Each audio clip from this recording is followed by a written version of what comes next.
Welcome to the Bank Marketing Show, the podcast that engages and informs you for success in today's marketplace. It's the show that will make you a better marketer with trends, tactics, and inspiration from experts and industry leaders. If you're wanting to impact your personal success and position your bank as the best choice in your market, you're in the right place. Now let's dive into today's show with your hosts, Chris and Dan. Hello and welcome everyone to another episode of the Bank Marketing Show. I'm one of the hosts, Dan Novalis. We've also got our other host, Chris. Hello, hey guys. And we've got a really awesome and exciting guest today, Emily Mays. Excited to get into the conversation today. I think we're going to span some really cool topics around branding, standing out in your community, and more generally how to make an impact through this banking thing that all of us are into. So, Chris, I know you and Emily have known each other for quite some time. Mm-hmm. Can you why don't you kick off and give us an intro, and we'll get chatting here. And you got it. Thanks a lot, Dan. Yeah, Emily, we are so excited to have you with us today. I have been even with you guys as clients of our agency and having worked together. You've worked with several members of our team over the years. We have always been a big fan of yours and of your bank and the way that you guys do things. So when Dan and I started talking about, hey, who do we want to bring on as a guest of the show to have that really can I think share some exemplary stuff to a lot of our listeners. I'm not trying to make you blush, but we know what a great job you do and what a phenomenal person you are as well. So really a lot of reasons that we're excited to have you today. So excited to be here. Thank you both. Absolutely. Well, great, Emily. And I know that we have Alabama is one of the state banking associations that we're a part of, and some of our team will be with you at an upcoming event as well. So lots of opportunity to engage there. Absolutely. That's my favorite part. There you go. Nice to all be in person. Absolutely. Yes. Yeah. So, well, great. Well, let me kind of, for our audience here, give everyone a little bit of background and overview, Emily, about what you do. I know that you're a VP and Chief Administrative Officer and the Senior Marketing Director, lots of hats, right? For Community Spirit Bank. You guys are a $180 million in asset, 5-branch bank in Northwest Alabama. So not far from us. And I didn't realize you had been in the financial services industry for 17 years. So yeah, showing my age now, right? I think it's wisdom and experience. Never. Yeah, there you go. Well, and you really have. You've made a name for yourself in the banking industry. You use your voice a lot via social media channels and are a real advocate and are a great educator for the banking industry. I'll say that I know that you're serving on a panel for the upcoming conference and have done a number of those and are really a great resource for a lot of folks in the industry. So great for that.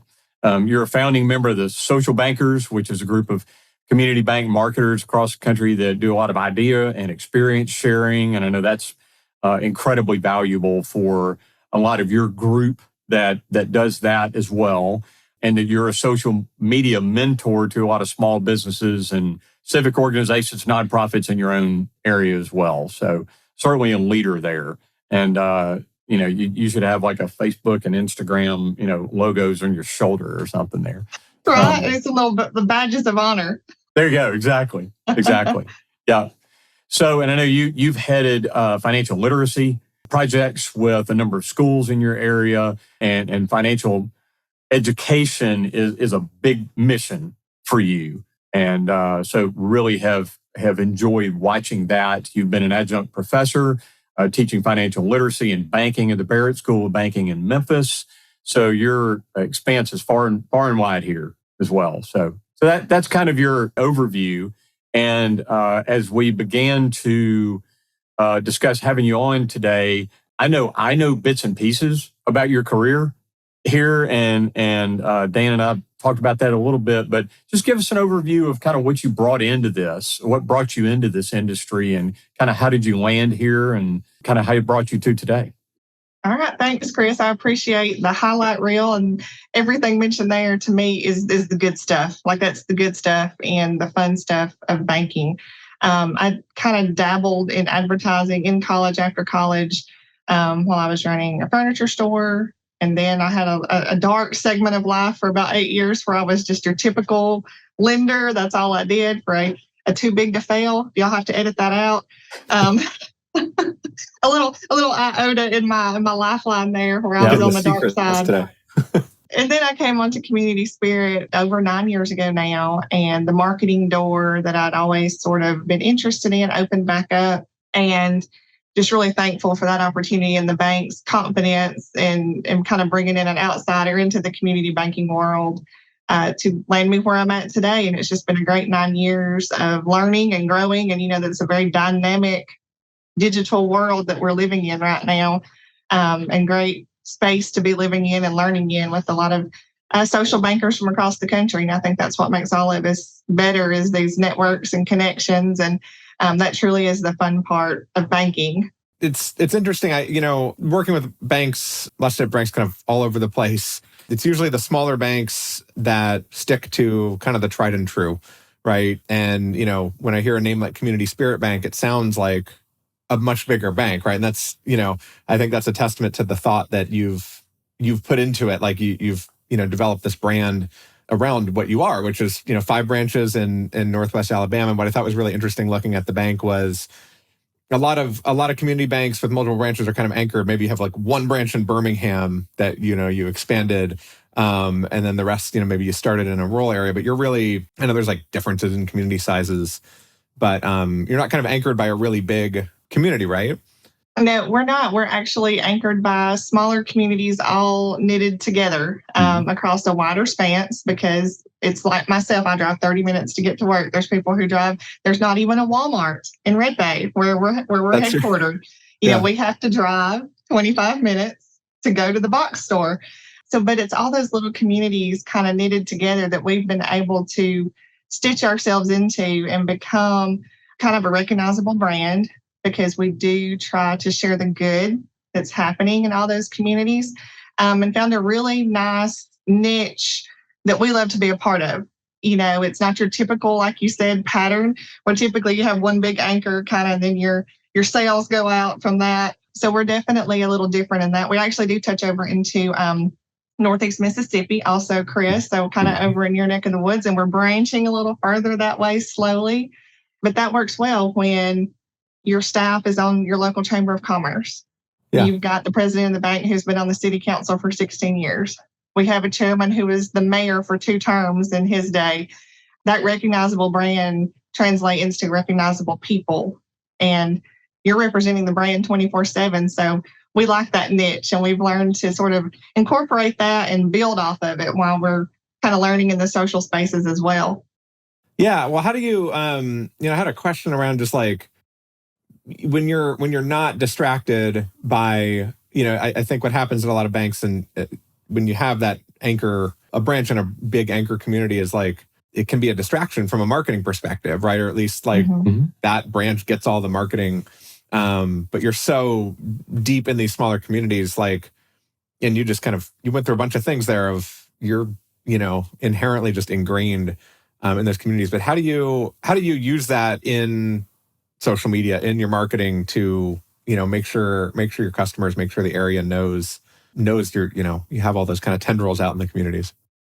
Yeah, so being so familiar with all of the little communities and markets that we're serving, we can leverage that with sharing their good and being a part of that. So if there's a local festival, if there's a local event, anything with our schools, we're so ingrained with all of the schools across all the markets we serve.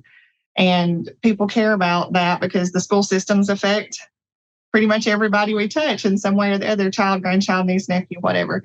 So we're able to sort of take those opportunities and stitch together more of a blanket approach where it's not just always marketing the bank. It's never really the bank products, but what are we a part of that's happening in those communities? How can we share about the local festival, the local event, the local senior night? Even if it's not really quote unquote benefiting the bank, except in a recognizable face, a recognizable brand, sharing what's happening, kind of being that good news person, out to the world and broadening their message. And then they appreciate that in turn and help broaden who they call in when they have something happening at the school, at the event, at the whatever's happening around the community. So we're the voice they turn to be a part of that. I cannot help but almost want to kind of stand up in my chair and spin around, because this is a stump that's Dan and I stand on a lot, is be unapologetically who you are as a bank, as a brand, as a, don't try to behave like the big regional bank just because they have a branch across the street or they're whatever the case may be, but be who you are and be that unapologetically.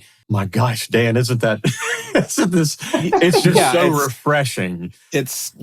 You've summed up, like, I think the main theme of, half of the episodes of the show is just, the more specific you can be, the more, really in tune with your audience, the more interesting it's going to be. Right. Yeah. So the banks that, banks that have messaging that tries to be everything to everyone, it kind of appeals 20% to everybody. Mm-hmm. Right. But if you're, maybe your pie is smaller because you're in smaller communities, but you're going to appeal to much more than 20% of that by doing that. And you're going to stand out against larger competition. I don't know how much like big competition do you have in your we have a good bit. We do. We have some regional banks in our area that offer some pretty stiff competition. And I think the biggest differentiator between us is what we do when we do it very consistently. Mm-hmm. We're not just, like you said, we get distracted by this place or the other. We're very consistently in the space and representing our brand, our communities, the markets we serve. It's not a one and done. So there's not a voice that you see and can't ever get in with the algorithm and reach anybody.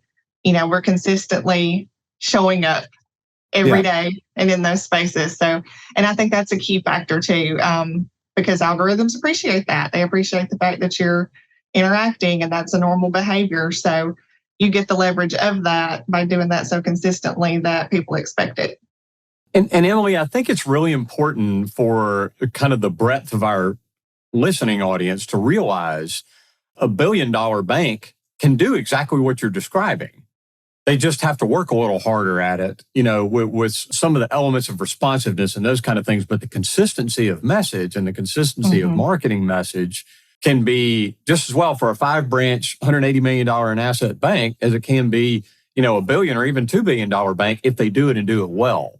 And again, that's some of the stumps that Dan and I are jumping up and down on all the time and trying to talking about audience and messaging and these things that we talk about in our various episodes and try to carry it forward. And it's so refreshing to see you guys doing that well. And I love that you said consistency, because it's not sticking a post out there that some of our team playing golf in the, American Cancer Society golf tournament twice a year. That's not consistent community engagement, and that's not speaking to your brand. So you've mentioned this, you've touched on it a couple of ways in some of your comments. So let's talk a little bit more about your brand. You guys have, again, that's unapologetic. It is firmly positioned. Talk a little more about how your brand has kind of grown up and is what it is, and then how you carry it out there.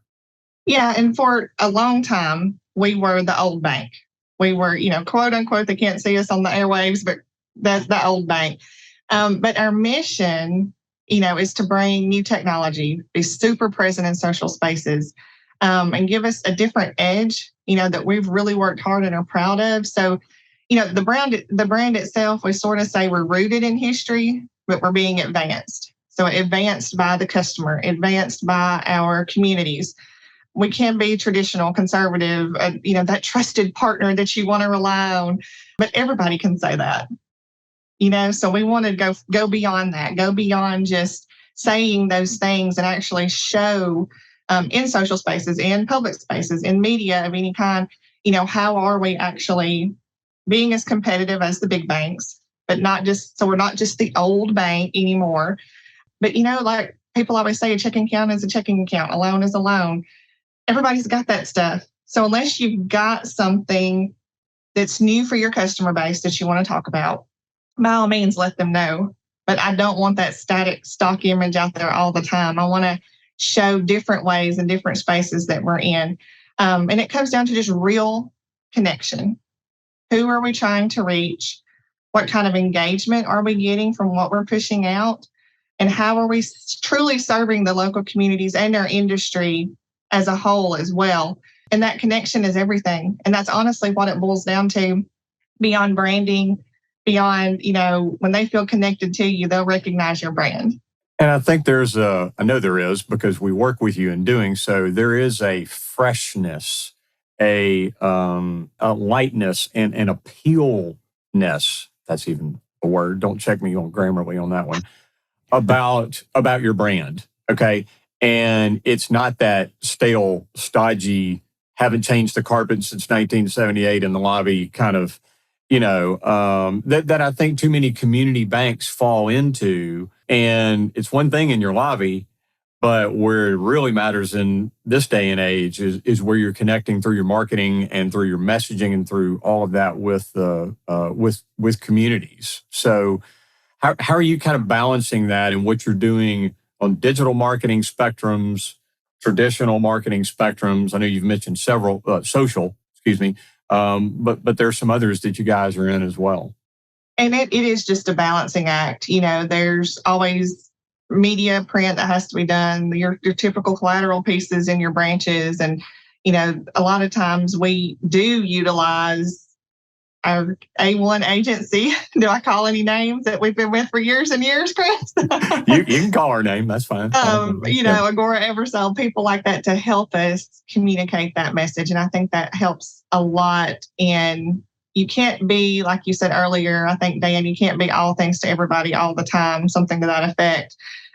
So you do have to bring in support to help you translate that and push that message consistently through all the spaces and crevices that you can't touch all the time.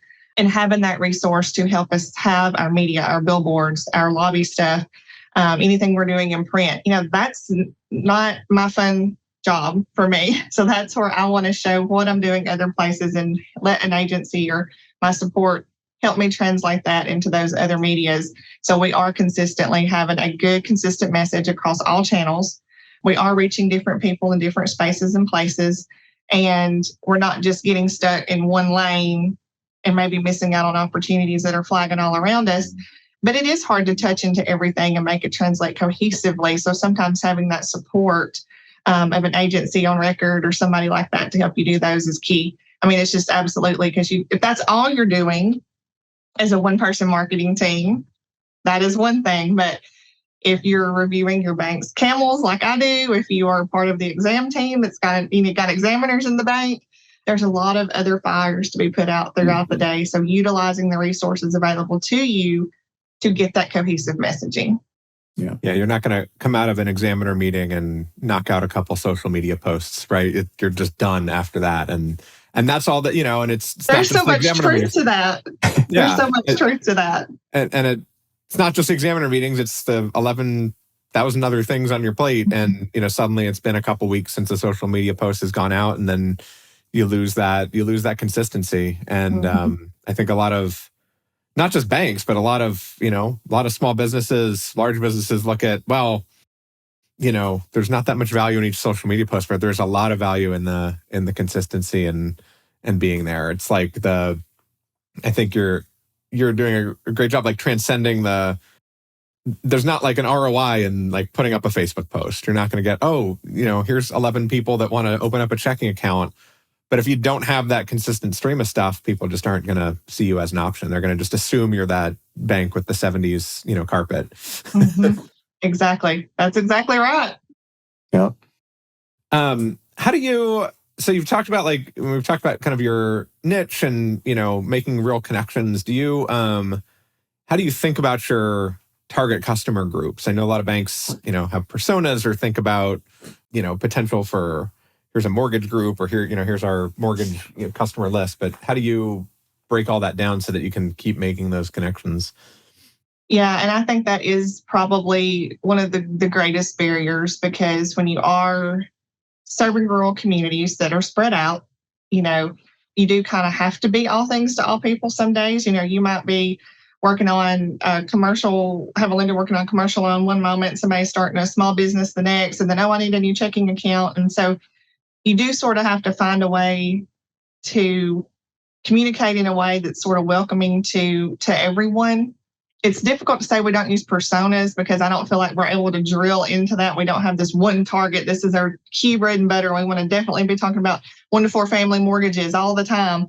Number one, because nobody cares to see that. They just want to know you got mortgages, and then I'll talk to you about that when I'm ready. So we don't necessarily have a target customer persona. I've looked into that. I've done classes on that to try to learn more about it. It just doesn't fit. It doesn't fit who we have to reach each and every day across a vast audience. And that's just the nature of the game for us. So it is a little bit of a struggle. And I think we just sort of realized not everything is going to be relevant to all people all the time. But like our digital campaign that's running right now for digital wallets, I have all these comments coming in about, I would never use a wearable to pay for my purchase. That's okay. But this other person might. Yeah. So I see Chris holding up his watch there. It's just sort of accepting that sometimes you're going to be reaching and everybody's going to love it, but there's going to be times it's just not going to be that person's cup of tea, and that's okay. But if they're engaging other times when it is their cup of tea, I'm good with that. And I'm okay that you don't want to use your wearable to pay for your groceries. We'll still let you use your debit card for that. So Right. That's okay also. But then on the flip side, there's a probably equally large group of customers that only want to use the wearable, that don't carry a wallet anymore, things like that. And we're like me, forget my wallet all the time and end up at the grocery store with only the watch, and I'm glad it's there. And you're glad it's there. And so I think we've just sort of reached the space where we've been consistently doing this enough years where, okay, we're okay with that. We do have to reach a vast audience. It's who we are, is where we're located. That's how it has to be. And that's all right that not everybody's going to be into that particular thing all the time. So, yeah. And you mentioned earlier your technology offerings, and those modern capabilities that so much of your audience and your customer base does want as conveniences. I think the community banking industry as a whole was pushed hard, like the day after we all hit quarantine, right? And so that's a good thing that can come out of that for smaller community banks that have needed to up their game in digital offerings. And so you've mentioned that about you guys. So do you find that your messaging often, Emily, is around your approachability and the relationships and being the same thing in the bank that you see us on social media, et cetera, but also being able to act like the big boys in provision of services, so to speak? Is that, talk about that a little bit. I think so. I think you've got to make sure people know that you do have the same capabilities. And that's where, you do have to truly be an ad in some ways, where it's much more fun to be community engagement, market engagement. But you do have to let them know, hey, you can use your wearable to pay for your groceries. You can make your deposit at the ATM when the bank's closed. You can P2P whoever you need to 24/7. Do that mobile deposit. You do have to sort of take that time and have that edge out there, letting them know, but do it in a fun way. In ads that represent a fun breath of fresh air, like you were talking about, Chris, earlier, finding that way to say it in a way that makes it attractive, easy to understand. It's not just a stock, or do a video. I've taken, a teller out to the ATM and made videos and shown how to use the new machines. And, it doesn't have to just be a black and white post or a black and white ad in the paper that says, we now have this. We now have that. A checking account is a financial device. Exactly. Well, we talk on the show a lot about that. I like to use the example like open an account online. Like it's something that the average person spends 10 seconds a year thinking about. But when a bank has the new feature, lots of banks love to promote it. But I like make the argument of like, if you're taking up most of your homepage real estate to like promote that, it almost makes you seem stodgier because the big banks have had that for 20 years. So I think like your example there of making a video and just instead of saying, here is an ATM. You can deposit a check in it. You take a teller out, you make a video, you make it compelling, entertaining, dare I say, funny. There are some, funny videos out there. And I think that's a great way to, you're like you said earlier, you're connecting while you're educating. Well, and they love that teller. That's the teller they see at 3 different branches when they go in, because she's a floater. So she's around everywhere. She's fun. She's in, her late 20s, and she's cool and fun to talk with on video. So just taking that and making that experience of letting the public know what the new offering is in a totally different way than just like you said, hey, now we have, lots of big banks have had deposit taking ATMs for a long time just because we just got it 3 years ago, but we still got to talk about it. So how can we do that in a way that's more effective? Yeah. And I think, and in social media too, like the posts that work, everything on social media is trending to, user generated content, and Facebook's going to start looking a lot more like TikTok over the next couple months. And, banks that can right now figure out a way to give your messages through real people versus, stock images versus text or graphics based posts. That's the real people stuff is going to be a lot more important. Sure. It's already pretty important, but it's only getting more so. Like people want to engage with people. Yeah. Emily, one of the things that we like to try to be around for this show is not only to help our listeners in their careers, in their career process, and help their companies, their banks, their careers, and all that kind of stuff, but there's also our humanness and who we are and what we do, and that what we do actually matters. And I see that the work that you do and your team does, correct me if I'm wrong here, but I've seen, and you were talking about this a minute ago, I think it flows upstream in your bank because you aren't coming up with this crafty, appealing, fresh, community-focused messaging, and then behind the curtain, it's a bunch of bored people out smoking Marlboros out back. It's not that. You guys have this, this dynamic team and all that. So I think that that brand face that you've helped build has also flowed upstream internally. Would you say that's the case with your team? And what kind of an upstream impact has it had under the roof of your bank? I would say yes, and very blessed that we have a dynamic executive management team that is already all in with these concepts. That is not the case for many bankers, many marketers.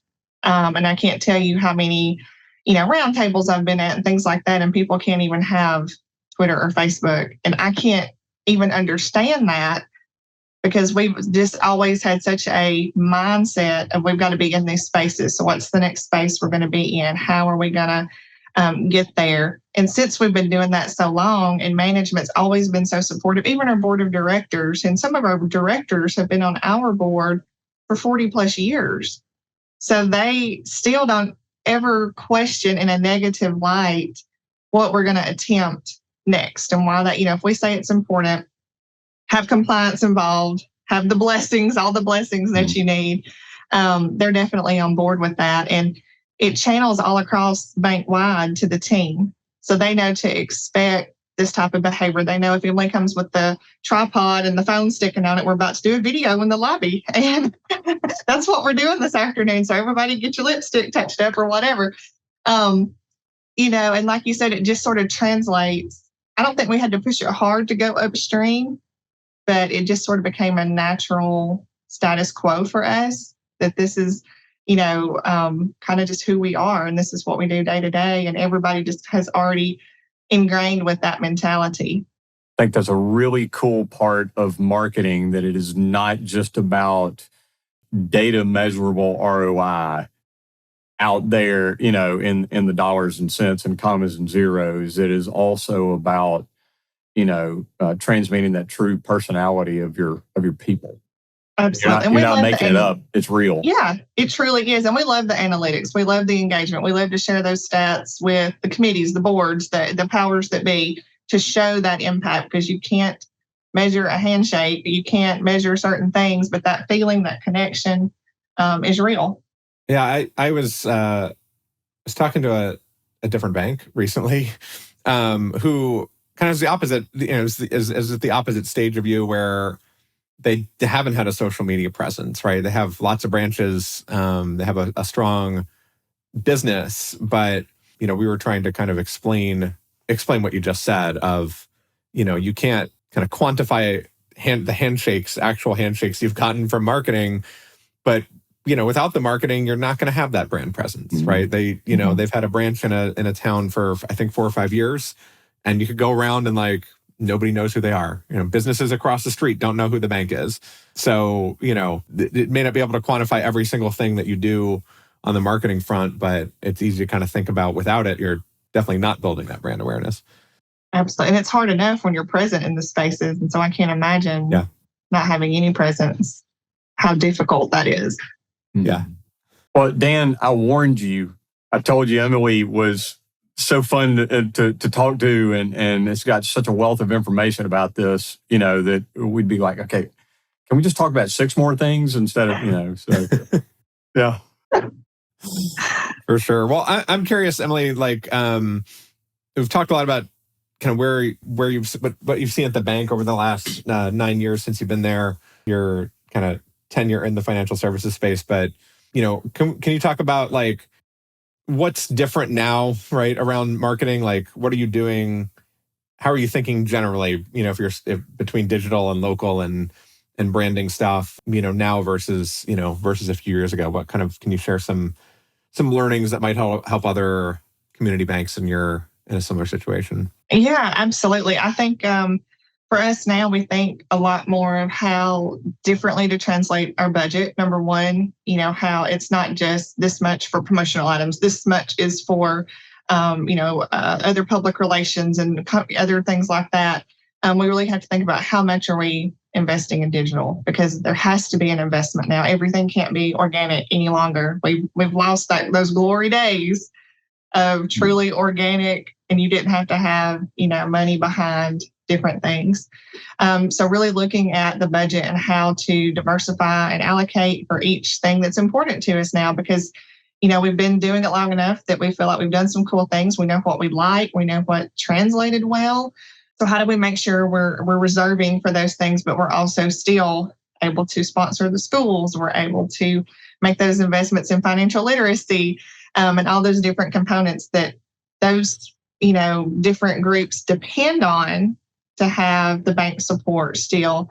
But we've got to allocate that budget a little bit differently. And just something else through the years, I think my favorite piece of advice is just don't get so caught up in analysis paralysis that you do nothing. The expression, it's better to beg for forgiveness than ask for permission. Sometimes I guess you can, as long as you're doing that safely because you are a bank, don't get so caught up in analyzing what is the return going to be? How can I quantify this or that you end up letting opportunities and moments pass you by. If you can jump on something that's exciting on social media, for example, and be a part of something that's happening there, the bank can somehow take part in that, like the Little Miss memes campaign. I don't know if y'all have seen these. It's been a huge thing, the Little Miss this, Little Miss that. So I had to create our own Little Miss community banking, Little Miss this. And it's a trend, but it's a fun trend. And it didn't represent any banking products, but it represented who the bank is and loving their community, supporting industry advocacy efforts. So finding a way to jump on something like that that's trending and fun and not getting so caught up in analysis that you just end up doing nothing. And I think that's the worst thing you can do. Spin your wheels. Yeah, like need to schedule a meeting with compliance a week out to see if you can get on the trend and then you miss it. Yeah, it's not going to hurt the bank if the compliance officer comes back later and says, I don't understand why we did that. Well, did it hurt compliance? I didn't talk about a product. I didn't talk about a rate. I didn't talk about a service. I'm not telling people to not okay things with their compliance officers.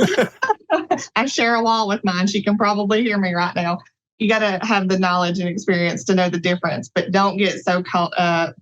And I think that is sort of where being a smaller institution, marketing a smaller institution, we get to be more nimble. And that's just a luxury to me because you can act much faster. This doesn't have to go through 5 people. If Emily approves it, it's going out, So being able to use that nimbleness to our advantage and not getting so caught up in analyzing what's the end result going to be that nothing happens at all. Absolutely. Yeah, I think those are some great nuggets there, Emily, and things that again, even banks of various sizes can use, those approaches. So you've talked a lot about your bank brand and personality, the channels that you guys have used, and some of the things that you've learned over the years, and some of the newer things that you're doing. So I think this is and differentiation and how that works. And you actually used the word at least 2, if not 3 times about sharing good. And, again, even as a bank, that may not be who we as community members and people think about openly as, a source of something that I see on my feed and it actually makes me smile. Yeah. It makes me feel good. It's not trying to sell me, a push a CD rate.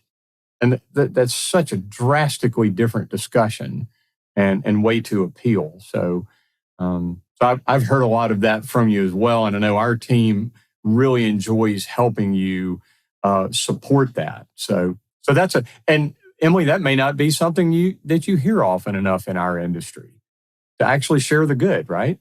Right, exactly. It's not as often out there as you would like to see it. And I think during the pandemic, we really started honing in on that particular caveat of our messaging, and just obviously where we were in the pandemic and things like that, we saw the return on that was something good for the bank, and people appreciated that. And that still continues through today, just in different ways. So, yeah, that's so great. Well, thanks so much for all of this. We really could go on for a really long period of time discussing this, but it's been great to have your thoughts and input and your guideline, and looking forward to hearing more of your expertise on the panel coming up at the upcoming conference and all that too. So certainly great to have you, Emily.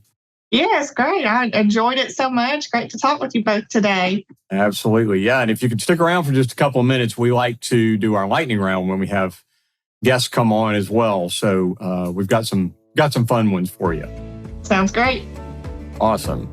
All right. So share with us, if you will, a personal best and a business best. Personal best is probably getting the chief administrative officer role before 40, which happened a few years ago for me. And that was a big milestone goal for myself, was to hit that C letter in my title. I've always been career driven, so hitting that before 40 was the goal. And thankfully the Lord blessed and was able to achieve that. So business best, I would have to say, is probably the response we get from community, industry, peers, customers who are not even customers yet, when they tell me they feel like they know our brand and they've never even been inside our bank. But they tell me I would want to bank with you if I could, but I'm across the country. Or if I was going to work at any other bank, I would want to work at your bank. And that to me is the truth in the message. And that tells me that we're doing what we need to be doing. That's great stuff. Well, good. Thank you. One of the others we like to ask is, do you have a favorite book that comes to mind or resource?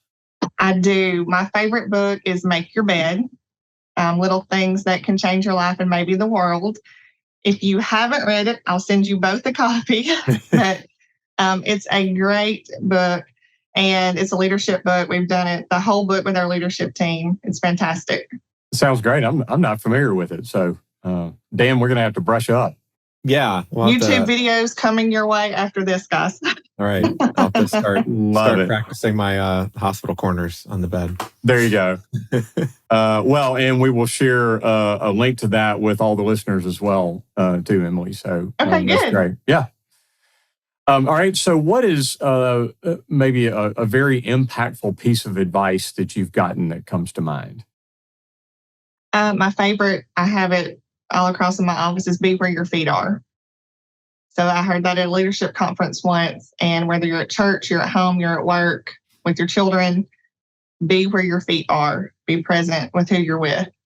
I heard that on a different podcast a couple months ago, and I've been that's been bouncing around my mind for that time too. It's such a great like phrase to come back to when you're, stressed or, worried about something or, want to be, sometimes you just aren't, and you want to be in the moment with your kids or with your family. And it's such a great phrase to come back to. It is a good reminder.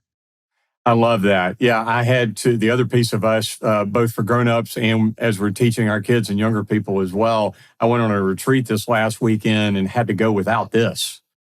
No phone, no electronics, no nothing. And we talked about that exact thing, be where your feet are. And boy, it's tougher in a digital world, is it not?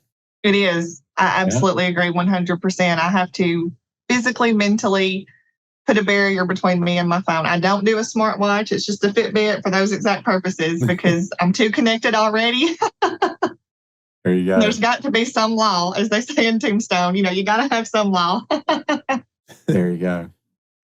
Well, so spinning that question around, Emily, what is something that you like to share with or advise to your team, your folks?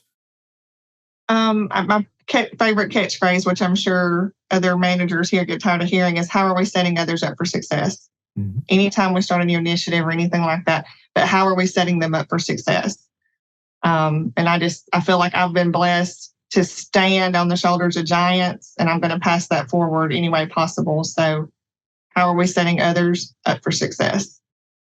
Love that. So great. And Emily, I know that you carry that out. You don't just say that. Yeah. I try to be where my feet are, right? There you go. There you go. Weaving all this together. That's right. Well, Emily, how can people get in touch with you if they'd love to just banter ideas with you or get in touch with you otherwise? Easy. My contact information, cell phone number, email is on the bank website, which is communityspirit.bank, or all the social channels. Just look for the Blonde Banker. There you go. Mm-hmm. Love it. And I would encourage people to do so because you're a lot of fun to follow and engage with. So I appreciate that. This has been a lot of fun, guys. Thank y'all so much. Very good. A really enjoyable conversation. Thanks for making the time. Absolutely. Been great to have you. Thanks so much, Emily. Thanks for joining us. To go deeper or get access to some of the valuable nuggets from today's show, go to bankmarketingshow.com. There you'll find episodes, links to resources, and much more. Be sure to subscribe wherever you find your podcasts. And join us next time.